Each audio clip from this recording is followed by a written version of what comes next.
Attendre que l'enregistrement débute. Donc, bonjour, bienvenue à tous et à toutes. Nous avons le plaisir de vous accueillir ce matin pour la présentation du webinaire Virage vert en alimentaire, par où commencer? Ce sera un 45 minutes bien rempli. Alors, sachez que le webinaire est enregistré, comme on vient d'entendre. Donc, il n'y a pas de stress à prendre toutes les notes.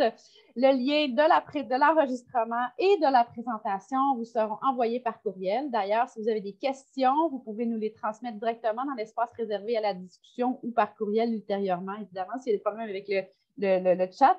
Et nous y répondrons dans un courriel de suivi. OK, alors maintenant, débutons. Tout d'abord, je vous présente vos hôtes de l'événement, soit mon collègue Jean-Michel Archambault-Cyr ainsi que moi-même, Ariane Blais. Pour une petite présentation, Jean-Michel est directeur de projet pour Synergie économique Laurentide, nos BNL qui accompagnent les entreprises et les institutions dans la mise en œuvre de stratégies liées à l'économie circulaire. Synergie économique Laurentide amorce d'ailleurs un projet, Virage vert alimentaire, qui est dirigé vers les commerces alimentaires des MRC des Pays d'en haut, des Laurentides et d'Antoine Labelle.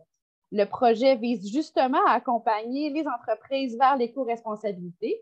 C'est un accompagnement qui est gratuit, qui est financé par les SADC Laurentides et Antoine Labelle. Jean-Michel prendra sous peu la parole. Pour ma part, je suis l'agente du Fonds Éco-Leader de la région des Laurentides et je suis hébergée chez Synergie économique Laurentide dans le cadre de mon mandat. Le Fonds Éco-Leader, c'est une ressource sous forme de subvention, d'accompagnement qui permettent d'orienter les entreprises qui désirent mettre en place des pratiques éco-responsables ou se préparer à l'implantation de technologies propres. On va vous donner plus de détails sur nos services d'accompagnement lors de la dernière partie de la présentation, donc restez à l'affût. Ce webinaire revêt plusieurs objectifs, soit vous inspirer, on l'espère, au point de vous mettre en action en faisant connaître quelques bonnes pratiques et les ressources pour y arriver. Pour ce faire, on vous propose un déroulement en 3 parties. On va débuter avec la mise en place en vous démontrant ce pourquoi la transition éco-responsable du secteur alimentaire est aujourd'hui devenue incontournable. En second lieu, pour mettre la table, nous allons vous illustrer un bel éventail des actions possibles avec des exemples concrets. Et enfin, en guise de dessert, nous vous présenterons nos services d'accompagnement, soit le Virage vert et le Fonds Éco-Leader, de même que quelques programmes de financement pertinents. Sans plus tarder, alors, commençons. Qu'entendons-nous au juste par la transition alimentaire éco-responsable? Pourquoi se mettre en action? Je cède ici la parole à mon collègue Jean-Michel afin qu'il vous illustre les grands enjeux qui touchent le secteur alimentaire. À toi, Jean-Michel. Alors, merci Ariane. Je vais partager mon écran. Donc, merci Ariane. Alors, bonjour à tous. Ça me fait plaisir d'être avec vous ce matin. Donc, qu'est-ce qu'on entend par transition alimentaire éco-responsable, puis pourquoi est-ce qu'on dit qu'elle est nécessaire? Mais d'abord, on peut définir l'éco-responsabilité comme une démarche qui nous force à repenser notre consommation, mais en y intégrant les enjeux environnementaux et sociaux. Donc, dans ce webinaire, on va d'abord aborder l'éco-responsabilité sous 3 aspects particuliers, c'est-à-dire la lutte au gaspillage alimentaire, la réduction des emballages et l'efficacité énergétique. Donc, parlons d'abord du gaspillage alimentaire. Avec tous les enjeux environnementaux qu'on vit actuellement, je pense qu'on n'a pas besoin d'argumenter très, très longtemps pour s'entendre sur le fait que notre système alimentaire engendre énormément de gaspillage et de pollution. Donc, sans vouloir vous ensevelir de statistiques, mettons quand même un peu la table. Oups, un diapo qui est passé trop vite. Donc, selon l'Organisation des Nations Unies pour l'agriculture et l'alimentation, il y aurait le tiers de la production mondiale de nourriture qui est jetée. Le tiers. Si on regarde au Québec, on estime que c'est 1,2 million de tonnes d'aliments comestibles qui est perdu ou gaspillé à chaque année, soit l'équivalent de 140 kilos par personne. Imaginez 140 kilos par personne au Québec. Dans ce total-là, on estime qu'il y a environ 150 000 tonnes qui proviennent du secteur des hôtels, restaurants et institutions. Et puis, quand on sait qu'il y a environ 13 000 restaurants au Québec, ça fait quand même une moyenne de plusieurs tonnes par restaurant. Donc, beaucoup de gaspillage alimentaire, mais également beaucoup de gaspillage économique. Si seulement on vivait dans un monde où tout le monde mange à sa faim puis où les ressources sont illimitées, peut-être que ça serait un moindre mal, mais malheureusement, c'est évidemment pas le cas. Juste garder en tête qu'au Québec, en 2021 et 2022, il y a eu une hausse de 20 des demandes d'aide alimentaire qui ont été faites dans le réseau des banques alimentaires du Québec. ce qui était du jamais vu selon le directeur de l'organisme. On estime actuellement environ 671 000 personnes, dont 34 d'enfants, qui sont aidés chaque mois au Québec, qui vivent l'insécurité alimentaire. Donc, d'un côté, il y a un gaspillage éhonté de nourriture, puis de l'autre, bien, des organismes qui peinent à répondre à la demande pour aider les gens qui sont dans le besoin. On peut ajouter aussi que le gaspillage alimentaire au Québec, bien, ça représente 4 des gaz à effet de serre de la province. Donc, pour mettre ça un peu en perspective, bien, c'est plus que les émissions combinées des secteurs du transport maritime, aérien et ferroviaire. Puis, n'oublions pas aussi qu'un aliment qui est gaspillé, bien, ça veut dire que toutes les ressources qui ont été utilisées pour emmener cet aliment jusqu'à la poubelle auront aussi été gaspillées. Donc, le travail de l'agriculteur, du transformateur, du livreur, mais aussi toutes les ressources comme l'eau, la terre, les engrais, le carburant, tout ça pour finir à la poubelle. Du côté des emballages puis des plastiques à usage unique ou même de la consommation d'énergie, bien, on se rend compte que les chiffres ne sont pas tellement plus reluisants.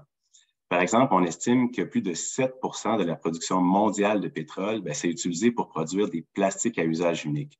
Donc, c'est une quantité incroyable de ressources pour produire des systèmes qui souvent ont une durée de vie utile qui se calcule en minutes. Par exemple, un sac d'emplettes en plastique à usage unique, bien, on estime que ça a une durée de vie utile de 12 minutes. Une tasse à café, environ 13 minutes pour des objets qui ensuite vont prendre des centaines, voire des milliers d'années à se décomposer. C'est pourquoi il y a de plus en plus de juridictions qui viennent encadrer l'utilisation de ces objets-là. Puis c'est là que ça touche directement les consommateurs, mais également encore plus directement les commerces et probablement encore plus directement les restaurants.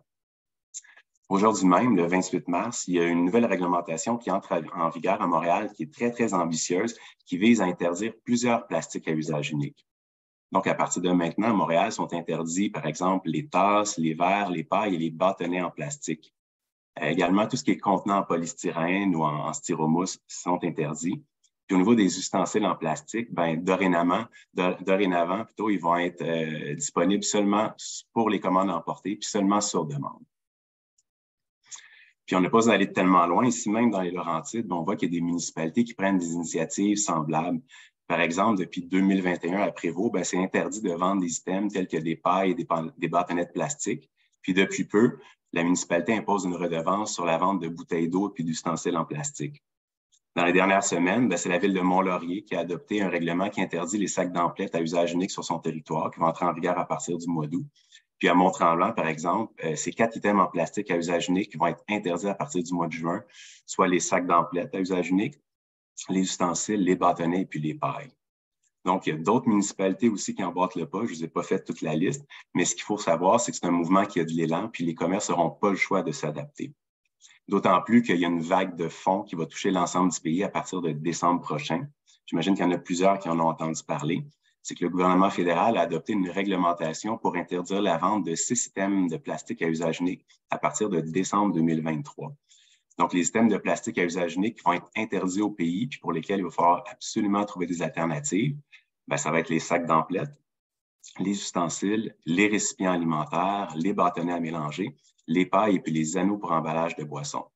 Donc, il y a des exceptions qui vont s'appliquer, mais le message ici, il est clair, c'est qu'il faut absolument repenser, diminuer, trouver des alternatives au plastique à usage unique. Donc, je repasse maintenant la parole à ma collègue Ariane qui va vous aborder les enjeux qui sont liés à la consommation d'énergie dans le secteur alimentaire.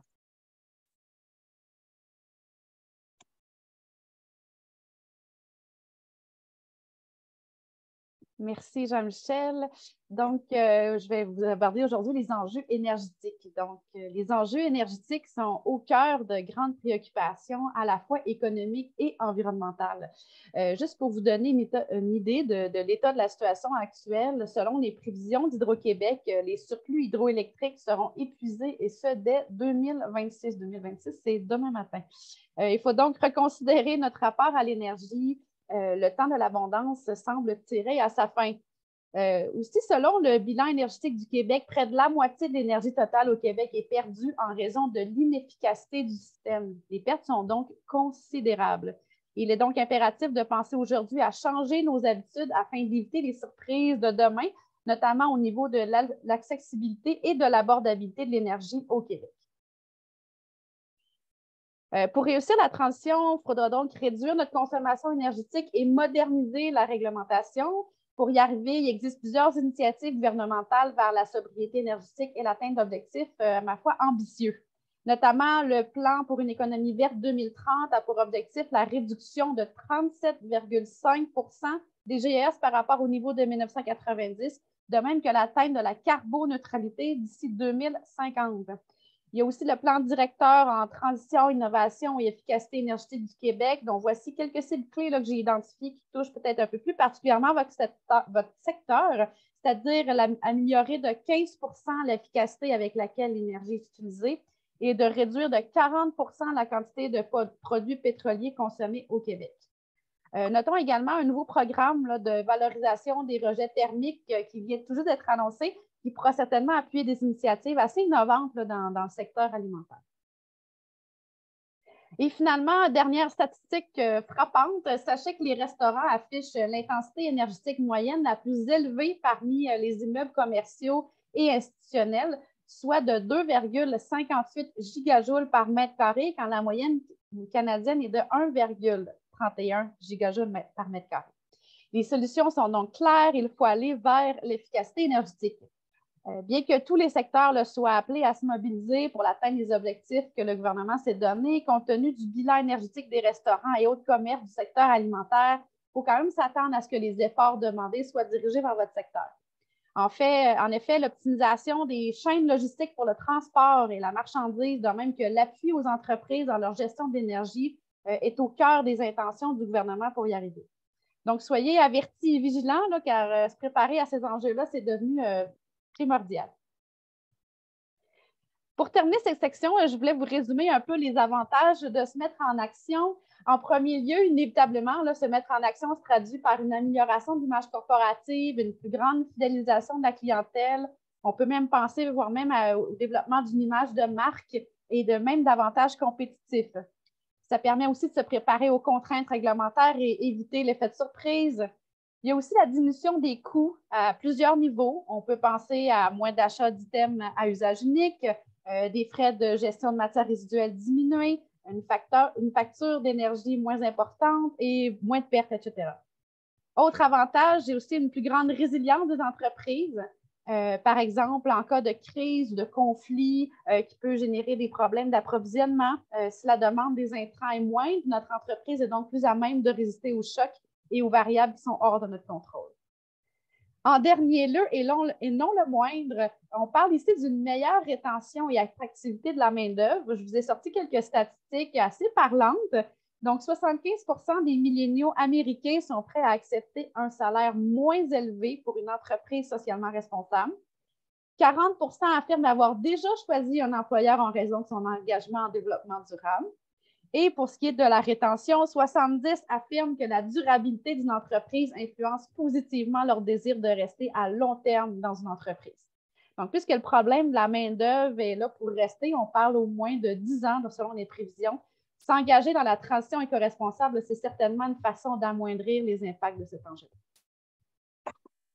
Maintenant, passons aux actions possibles en entreprise de façon plus concrète. Dans cette section, nous allons vous présenter différentes initiatives, des bonnes pratiques, des ressources pour arriver à des solutions aux enjeux présentés précédemment et se mettre en action pour réaliser la nécessaire transition éco-responsable dans le secteur alimentaire. Je laisse la parole à mon collègue Jean-Michel.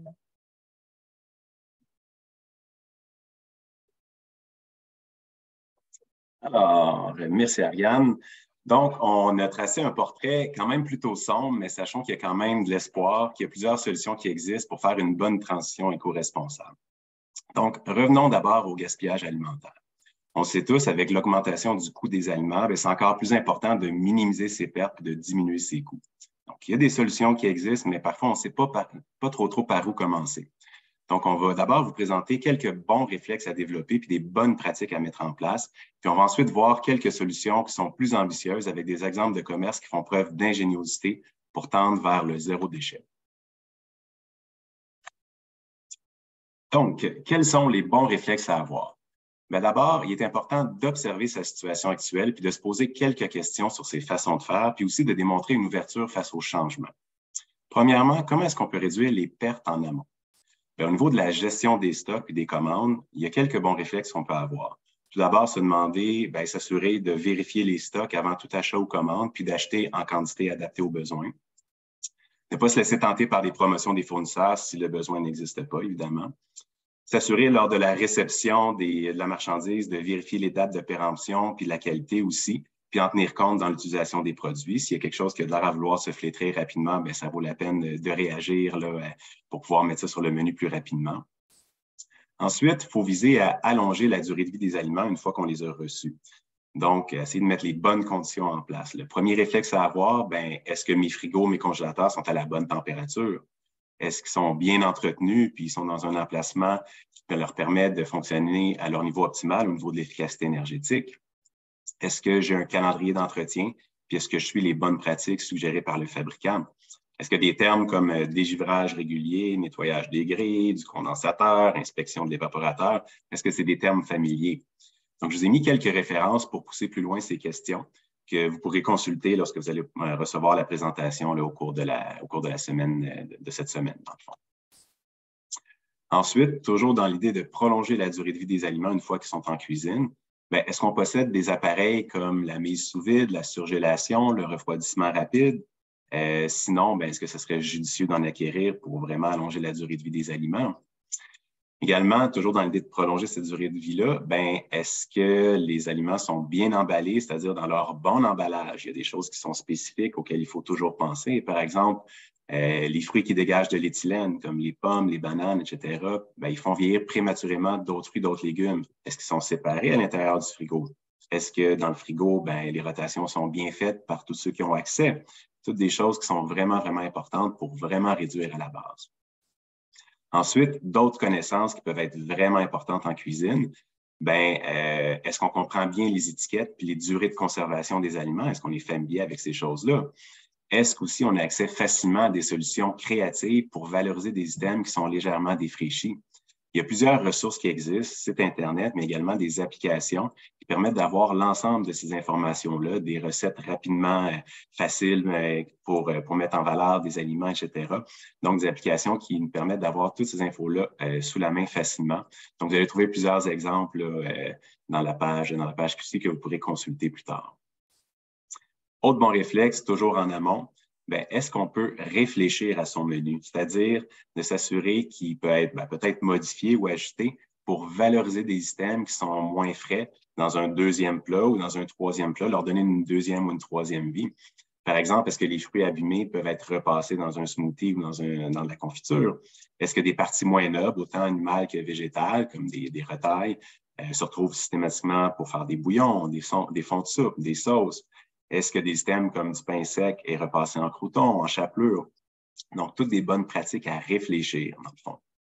Autre question au niveau du menu, est-ce qu'il y a besoin d'être raccourci? On peut prendre cette décision-là en fonction de ce qui est moins populaire comme item, de ce qui a un coût plus élevé ou de ce qui est plus difficile à revaloriser dans un autre plat. Donc, l'idée, c'est de regarder est-ce que mon menu il est cohérent puis il forme un tout le plus possible. Ce qui est important de garder en tête, c'est que lorsque les aliments sont en cuisine, c'est là que les gestionnaires ont le plus grand contrôle pour avoir les bonnes pratiques et réduire les pertes. Parce qu'une fois sorti de la cuisine, là, on perd énormément de contrôle au niveau du gaspillage. Pourtant, c'est lorsque ça sort des cuisines que l'aliment vaut le plus cher. Donc, c'est là que les pertes vont faire le plus mal. Donc, c'est important d'avoir vraiment les bonnes pratiques en amont. Maintenant, une fois que l'aliment il sort de la cuisine, quelques bons réflexes toujours à avoir. Par exemple, observer les retours. Est-ce qu'on sait exactement ce qui revient et en quelle quantité? Est-ce qu'on est capable d'identifier des patterns pour pouvoir traiter le problème à la source? Par exemple, est-ce qu'il y aurait lieu d'ajuster les portions ou d'offrir certains items plus sur demande ou offerts par le serveur, par exemple, du pain? Donc, c'est toutes des bonnes pratiques à réfléchir. Puis quand on a mis en pratique toutes ces bonnes choses-là, puis qu'on a des invendus, on peut regarder différentes avenues. Par exemple, est-ce que c'est possible de faire des ventes rapides à prix réduit en fin de journée? Est-ce qu'on pourrait utiliser des applications anti-gaspi? Il y en a de plus en plus. Je vous en ai mis en référence quelques-unes. Ça commence à bouger à ce niveau-là. Sinon, est-ce qu'on connaît bien les ressources locales en sécurité alimentaire? Je vous ai également mis des ressources à ce niveau-là pour être sûr que les choses ne se gaspillent pas et que les gens qui vivent de l'insécurité alimentaire puissent en profiter. Ou est-ce que ça peut être donné à les employés? Donc, l'idée, c'est vraiment de réfléchir, de diminuer à la source. Et puis, dans le cadre du projet Virage Vert, que Synergie économique Laurentides démarre, bien, on souhaite aider les restaurants à réfléchir à ces questions-là puis à se mettre en action. Donc, si jamais vous avez de l'intérêt pour ces enjeux-là, que vous souhaiteriez avoir des formations au niveau de la gestion des stocks, au niveau des bonnes pratiques, bien, laissez-nous savoir. Ça va me faire plaisir de regarder qu'est-ce qui peut être possible et de vous accompagner dans cette démarche-là. Donc, on passe ensuite à une autre question vraiment importante, c'est au niveau des emballages. Comment est-ce qu'on peut faire pour les réduire à la source? Les emballages, il ne faut pas oublier que ça a une fonction qui est quand même importante pour assurer qu'un aliment produit ne devienne pas un aliment gaspillé. C'est donc pas le diable en personne, mais par contre, quand leur utilisation est massive, bien, c'est là que ça devient problématique. La bonne nouvelle, c'est que malgré certains défis, la plupart des consommateurs souhaitent faire partie de la solution plutôt que du problème, puis qu'il y a des alternatives qui sont de plus en plus facilement disponibles et accessibles. Donc, pour réussir sa transition alimentaire au niveau des emballages, bien, il faut réfléchir d'abord à réduire à la source, première des choses. Ensuite, de favoriser le réutilisable. Et en troisième lieu seulement, d'utiliser des alternatives éco-responsables à usage unique en privilégiant le recyclable et ensuite le compostable. Puis aussi, très important, bien, il faut se méfier de fausses bonnes idées ou d'un certain greenwashing. Donc, quand on entend les mots biodégradable, oxo-biodégradable, plastique compostable, plastique PLA, bien, il faut vraiment se méfier de ces choses-là. On va en reparler un petit peu plus tard. Donc, d'abord, réduire à la source. Bien, avez-vous déjà questionné vos fournisseurs pour exiger moins d'emballage? Il y a certains distributeurs qui livrent maintenant leurs fruits et légumes dans des contenants qui sont réutilisables. C'est le cas notamment dans les Laurentides suite à des demandes qui ont été faites par des restaurants.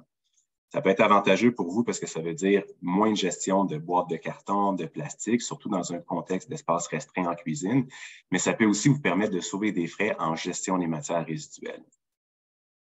Maintenant, si on passe à la salle à manger, bien, l'idée étant toujours de réduire, donc on essaie d'éliminer évidemment les items à usage unique. Ce qui veut dire que la vaisselle réutilisable, bien, évidemment, ça devrait être la norme en salle à manger. Si vous n'êtes pas équipé pour faire la plonge, bien, probablement que ça vaut la peine d'y songer assez rapidement. Pourquoi est-ce qu'on dit ça? Bien, ça risque de devenir la norme par défaut sous peu avec la réglementation fédérale qu'on a discutée précédemment. Bien, ce qu'on pourrait qualifier de jetable cheap est appelé à disparaître sous peu. Une autre bonne pratique en salle à manger, une bonne pratique de base, bien, pour tout ce qui est évidemment condiments, assaisonnement, ce genre de choses-là, bien, s'assurer que le réutilisable soit le choix par défaut. Donc, tout ce qui est sachet individuel, ça devrait être réservé uniquement pour les commandes emportées, puis seulement sur offre de l'employé ou sur demande du client. Donc, maintenant, passons aux commandes pour emporter. C'est là qu'il y a vraiment la clé pour des réductions et des économies importantes. C'est donc important de bien informer et de bien mobiliser vos employés pour faire les gestes qui sont payants, tant au niveau environnemental que financier. Donc, pour réduire à la source, bien, une bonne pratique pourrait consister à ce qu'on pourrait appeler le principe McSween, c'est-à-dire de demander avec politesse, en as-tu vraiment besoin? Parce que même si on utilise des systèmes éco-responsables, puis peut-être même à plus forte raison si on utilise des systèmes éco-responsables, on ne veut absolument pas les gaspiller. Par exemple, tout ce qui est serviettes de table, paille, bâtonnets à café, ustensiles, condiments, ça ne devrait jamais être donné systématiquement dans le meilleur des mondes. Ça devrait plutôt être offert par l'employé ou demandé par le client. On sait que ce n'est pas toujours réaliste dans chacune des situations. Chaque situation est différente, mais c'est à vous de voir c'est quoi la meilleure stratégie en partant du principe de la réduction à la source. L'idée, ce n'est pas d'être parfait, mais c'est de réfléchir à votre situation puis de progresser. Toujours dans cette idée-là de réduire à la source, une autre très bonne pratique, évidemment, ça consiste à accepter les contenants et les tasses des clients pour l'achat de leurs repas et de leurs boissons. Il faut s'assurer que cette façon de faire-là, que vous acceptez ces contenants-là, bien, que ce soit clairement affiché, puis que vos employés puissent relayer ce message-là. Même chose au niveau de vos réseaux sociaux, que ça puisse être mentionné. Il faut vraiment se rappeler qu'un contenant qui est emmené par le client, bien, c'est un contenant de moins qui est à acheter pour vous. Puis pour mettre ça en perspective, on peut faire un petit calcul rapide. Si, par exemple, vous servez une trentaine de boissons par jour pour emporter, puis que vous êtes ouvert 6 jours par semaine, bien, ça fait quand même près de 10 000 tasses à usage unique que vous devez acheter à chaque année. Puis si on fait le même calcul pour les contenants pour emporter, pour les ustensiles, pour les copes de crème, les sachets de sucre, les ketchup, etc., bien, rapidement, ça fait probablement des dizaines de milliers d'items à usage unique que vous achetez à plein prix, puis qui sont probablement en assez bonne partie soit gaspillés, sous-utilisés ou même jetés tout simplement. Donc, est-ce que de diminuer à la source puis de favoriser la réutilisation permettrait de réduire ces achats-là? Puis si oui, Est-ce que vous pourriez aller encore plus loin en offrant un rabais à ceux qui emmènent leur contenant puis leur tasse, ce qui fait que ça permettrait de réduire encore davantage vos achats, puis que là, ben, la roue, elle tourne dans le bon sens? Ben, c'est une stratégie que plusieurs commerces utilisent pour, évidemment, réduire puis économiser, mais aussi pour fidéliser leur clientèle puis pour se démarquer. Une autre bonne option, ça pourrait être d'imposer une surcharge pour vous permettre d'absorber les frais supplémentaires liés à des systèmes éco-responsables à usage unique. Ça peut être un peu plus controversé. C'est pas tout le monde qui est à l'aise d'aller dans cet aspect-là. Mais bref, c'est à vous de voir jusqu'où vous êtes prêt à aller avec votre clientèle. Alors, sachant que la réduction et la réutilisation, c'est le choix gagnant, bien, comment est-ce qu'on peut s'assurer que le client fasse le bon choix? Bien, ça, on reprend l'exemple des tasses à café. Les commerces qui ont des meilleures pratiques habituellement, ils offrent plus qu'une option pour favoriser le réutilisable. Par exemple, bien, de vendre sur le comptoir une tasse à votre effigie au prix coûtant, parce que l'idée, ce n'est pas de faire de l'argent sur des tasses, mais plutôt d'offrir un service au client pour avoir un incitatif comme une première boisson gratuite, etc. Une autre option, bien, ce serait évidemment d'encourager les clients à apporter leur propre tasse. Il faut s'assurer de le faire savoir, que les tasses sont acceptées par vos employés, par l'affichage, etc. Vous pouvez aussi participer à des projets comme La Tasse, qui est un projet très, très intéressant de tasses consignées réutilisables, qui est accepté dans plus de 400 commerces au Québec. Je vais vous remettre les références un petit peu plus loin pour ceux qui sont moins familiers. Mais donc, l'idée, c'est d'offrir plusieurs options pour le réutilisable. Pour ceux qui choisissent une de ces options-là, bien, idéalement, de pouvoir offrir un rabais, même si c'est un rabais symbolique, c'est un incitatif qui fonctionne et qui peut être une bonne stratégie pour fidéliser une clientèle régulière. Maintenant, si l'option réutilisable n'est pas disponible ou si elle est refusée par le client, bien, c'est là qu'on doit se tourner vers des alternatives à usage unique qui sont éco-responsables. Ça veut donc dire des systèmes soit 100% recyclables ou 100% compostables. Pourquoi est-ce qu'on dit 100%? Bien, si on reprend l'exemple de la tasse, trop souvent, ce qu'on voit, c'est qu'il y a par exemple des tasses compostables, mais qui viennent avec un couvercle qui est recyclable ou encore pire, jetable. Ça fait en sorte que souvent des mélanges pour les consommateurs, puis donc l'item éco-responsable, bien, il devient plutôt un contaminant parce que, par exemple, le client va recycler ce qui va au compost ou va composter ce qui va aux déchets ou va jeter ce qui va au recyclage. Bref, il y a un mélange des genres, vous voyez. Également, rapidement, une autre bonne pratique, s'assurer d'avoir plusieurs formats de tasses adaptés, puis de se demander est-ce que c'est vraiment nécessaire d'utiliser des sleeves, des manchons pour des boissons chaudes, par exemple, qui contiennent du lait. Souvent, ce n'est pas nécessaire. Donc, à vous de voir. Ça peut sembler des petites économies, mais n'oubliez jamais que sur un an, bien, c'est des milliers d'items potentiellement inutiles que vous payez à plein prix qui pourraient être utilisés, qui pourraient être sauvés. Donc, à réfléchir. Maintenant, un avertissement important, puis on l'a mentionné tout à l'heure, bien, il faut se méfier des fausses bonnes idées. Donc, tout ce qui est plastique oxo-biodégradable, biodégradable, plastique compostable, ben c'est non. Pourquoi? Parce que ces plastiques-là, dits compostables ou biodégradables, ben en fait, ils ne sont pas acceptés dans les installations de compostage des Laurentides, mais en fait de presque partout ailleurs, parce qu'ils prennent trop de temps à se dégrader. Donc, même s'ils sont offerts par votre fournisseur, puis même si vos fournisseurs vous disent « oui, c'est correct », méfiez-vous parce qu'en fait, ça ne l'est pas. Au final, vous allez payer plus cher pour un produit pseudo-compostable puis qui va devenir un contaminant tant dans la filière du recyclage que du compostage. Puis, ben, au final, ça va se retrouver à l'enfouissement. Donc, encore une fois, c'est important de questionner vos fournisseurs puis des fois de les challenger en fonction de vos besoins. Je vous ai mis comme référence un répertoire, le répertoire du guichet unique pour la transition alimentaire, qui est un répertoire qui a été fait pour les commerçants à Montréal pour respecter la nouvelle réglementation, mais qui contient probablement la plupart de vos fournisseurs et de leurs produits. Donc, ça vaut la peine d'exiger ce genre de produit-là. Puis en terminant, je vous ai mis en référence quelques bons exemples de commerces qui sont très inspirants, qui mettent en place des bonnes pratiques, qui innovent, qui poussent l'expérimentation plus loin. Donc, c'est des petites vidéos de quelques minutes que vous allez pouvoir écouter lorsque vous allez recevoir la présentation plus tard cette semaine. On parle notamment du Robin des Bois à Montréal, qui est un restaurant qui est un champion de l'alimentation locale et de la lutte au gaspillage alimentaire. Le pub Lacal, qui est un pub zéro déchet, très innovant, vraiment inspirant, avec beaucoup de pratiques qui sont vraiment le fun. Puis le café Yo et compagnie, qui lui vise à réduire ses emballages en mettant en place un ensemble de bonnes pratiques qui ont été évoquées plus tôt, puis des pratiques qui sont en majorité à la portée de tous. Puis pour terminer, ben, je vous ai mis comme référence le projet La Tasse, donc qui est un projet inspirant et accessible à tous les commerces au Québec qui veulent commencer rapidement à faire une transition éco-responsable. Une tasse qui est acceptée dans plus de 400 commerces au Québec, donc de faire partie de ce réseau-là, ça peut être quelque chose d'intéressant pour débuter sa transition. Alors, en terminant, je vous rappelle que le projet Virage Vert, ben, il sert notamment à accompagner les entreprises pour les aider à faire les bons choix au niveau des emballages, puis à mettre en place différentes mesures comme celles présentées. Donc, n'hésitez pas à entrer en contact avec nous. Alors, je repasse donc la parole à ma collègue Ariane.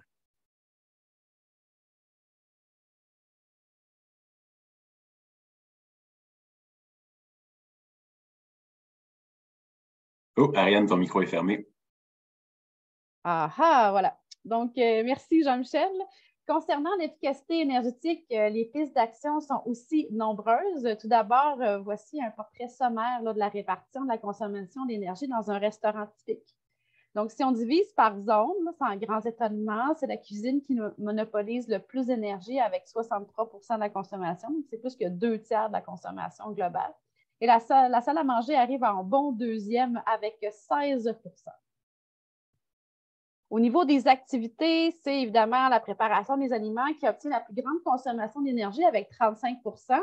En deuxième position, les CVCA, là, qui est un acronyme pour tout ce qui inclut le chauffage, la ventilation, le conditionnement de l'air, arrive à 28 %.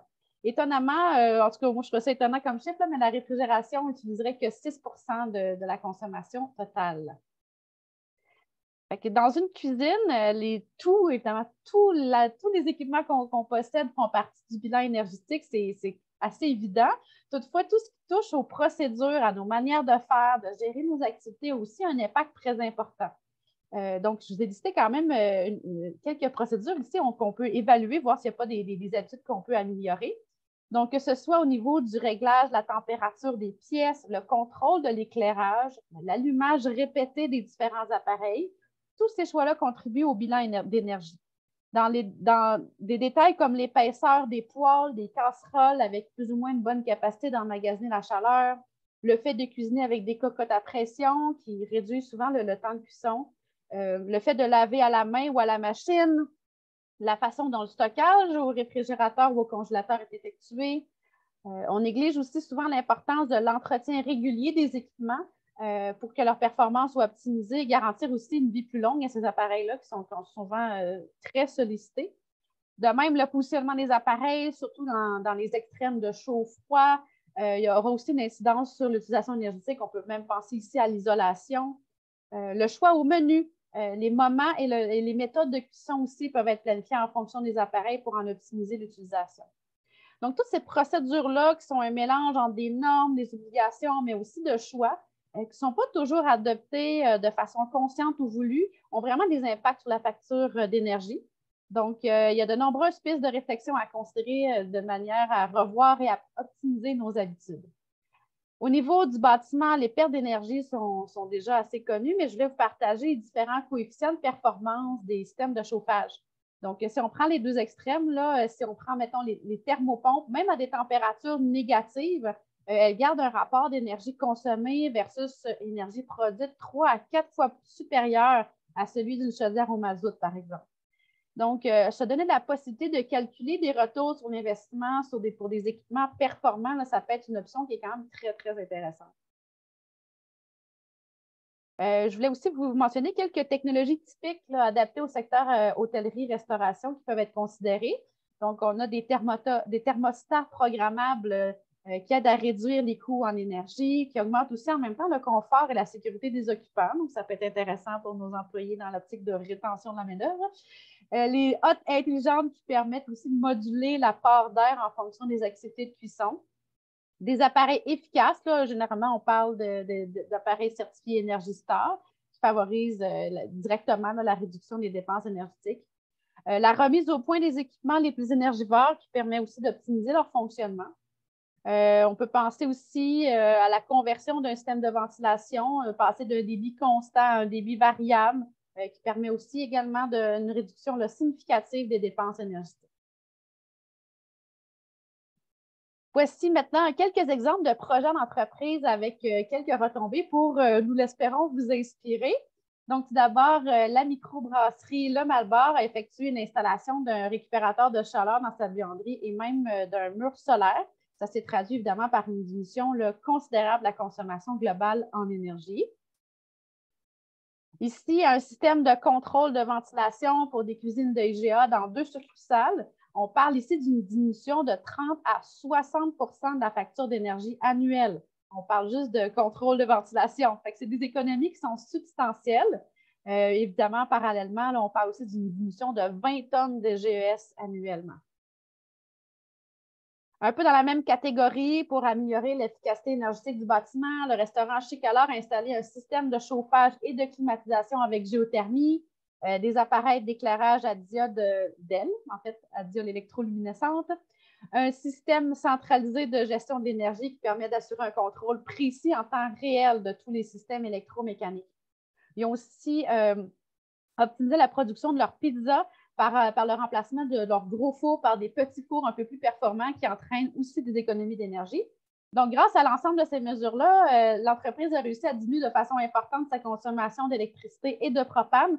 On parle ici d'un total annuel de 16 250 $, mais aussi d'une réduction là, des émissions de gaz à effet de serre.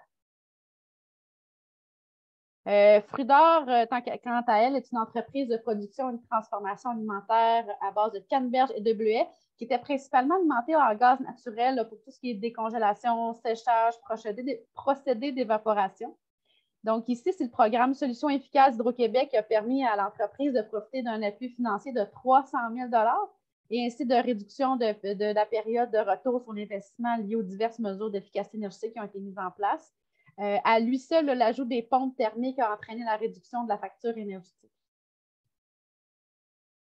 Puisqu'on parlait tout à l'heure, on a abordé un petit peu en disant que l'éco-responsabilité revêt de nombreux aspects. Nous, on s'en est concentré sur 3 principaux, mais je voulais quand même vous montrer un projet qui était un peu différent, qui s'est intéressé aux enjeux relatifs à la gestion des eaux pluviales et la biodiversité. Donc, il s'agit d'un projet d'implantation de phytotechnologie dans le cadre d'un plan d'aménagement extérieur pour des nouvelles installations. Donc, la chocolaterie Fée a décidé d'évaluer en fait un plan d'aménagement différent. Donc, les retombées ont été quand même intéressantes. On parle ici là, de 55 % de portions de plantes indigènes sur le total de tous les végétaux, là, donc 18 familles botaniques différentes, donc une belle biodiversité. Et aussi, il y a une meilleure séquestration du carbone là, parce que l'ensemble du site est végétalisé à 38 %. Et quand même, un chiffre impressionnant, là, 36 000 litres d'eau détournés du réseau pluvial municipal. Donc, ça s'est aussi traduit par la création d'espaces conviviaux pour les clients, mais aussi pour un espace de vie attractif pour les employés avec la diminution des îlots de chaleur et de la température sur la terrasse. Donc, clairement, une façon environnementale de se démarquer ici. Le projet original sera sûrement la norme dans un horizon plus ou moins rapproché. Et dans la catégorie récupération de chaleur, là, un projet innovant de l'épicerie-boucherie Relais Saint-Gelais qui s'est intéressé à la possibilité de valoriser ses rejets thermiques par l'installation d'une serre sur son toit. Donc, avec le nouveau programme sur les rejets thermiques dont je parlais tout à l'heure, ce genre de projet deviendra probablement beaucoup plus populaire. Donc, en plus de valoriser les pertes de chaleur, ici, on augmente aussi l'autonomie alimentaire. Donc, pour le dessert de la présentation, on va préciser nos services d'accompagnement et quelques programmes de financement pertinents pour une démarche éco-responsable. Je laisse ici la parole à Jean-Michel afin qu'il vous présente Virage vert alimentaire plus en détail. Alors, merci Ariane. Donc, très rapidement, comme mentionné précédemment, le Virage vert alimentaire, c'est un nouveau projet qui est mené par Synergie économique Laurentides. Ça vise à accélérer la transition éco-responsable dans les Laurentides pour le secteur alimentaire. On s'adresse donc aux entreprises comme les restaurants, les traiteurs, les transformateurs agroalimentaires, donc tous ceux qui travaillent avec la nourriture, dans le fond. Il y a un ensemble d'actions et de projets pour accompagner les entreprises qui ont été regroupés dans 4 grands thèmes. Aujourd'hui, on en a exposé deux principaux, c'est-à-dire la réduction du gaspillage puis la réduction des emballages. Mais il y a également des actions pour favoriser l'économie locale puis pour diminuer la production de déchets qui sont au menu. Donc, le projet est financé par les SADC Laurentides et Antoine Labelle. Il s'adresse donc aux entreprises de ces territoires-là. Donc, les entreprises qui sont couvertes, qui incluent les MRC Antoine Labelle, Laurentides et Pays d'en Haut. Donc, si vous avez des intérêts pour amorcer une démarche d'éco-responsabilité, pour travailler différents projets autour des grands axes qui ont été nommés précédemment, n'hésitez pas à communiquer directement avec moi pour toute question ou pour nous signifier votre intérêt. Mes coordonnées vont apparaître à la fin du webinaire. Puis, comme mentionné, vous allez recevoir cette semaine là, un courriel avec l'ensemble de ces références-là et puis nos coordonnées. Donc, voilà. Alors, je repasse maintenant la parole à Ariane.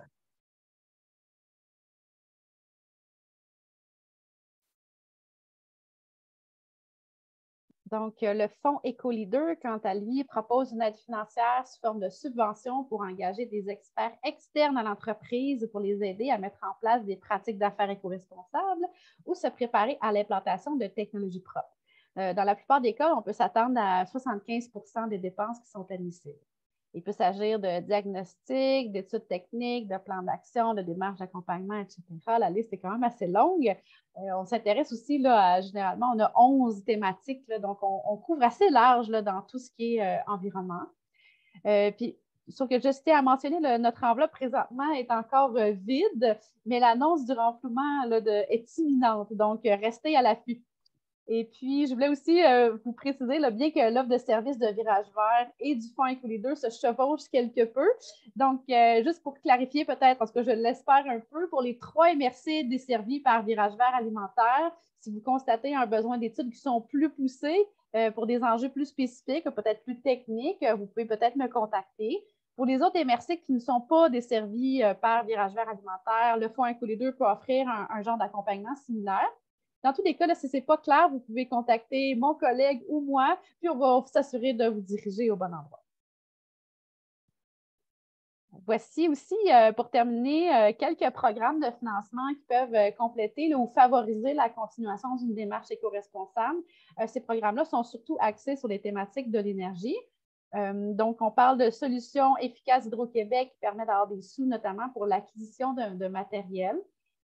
Il y a ensuite Éco-Performance qui s'intéresse davantage à la transition énergétique là, avec 2 objectifs principaux là, de diminuer les gaz à effet de serre et l'utilisation d'énergie fossile. Et finalement, un financement préférentiel avec Compétiver là, qui peut couvrir jusqu'à 100% des coûts d'un projet. Donc, si vous voulez vous démêler dans tous ces programmes-là, vous pouvez aussi me contacter. On verra ce qui s'applique le mieux pour votre situation. Les références sont d'ailleurs aussi dans le document là, quand vous allez recevoir la présentation. Eh bien, voilà, le webinaire se termine. Merci d'avoir participé. Au plaisir de vous accompagner dans votre démarche. Si vous avez des questions, si vous désirez discuter de ce qui est possible pour votre entreprise plus en détail, contactez-nous. Ça va nous faire plaisir de vous accompagner vers l'éco-responsabilité. Merci à tous. Au revoir.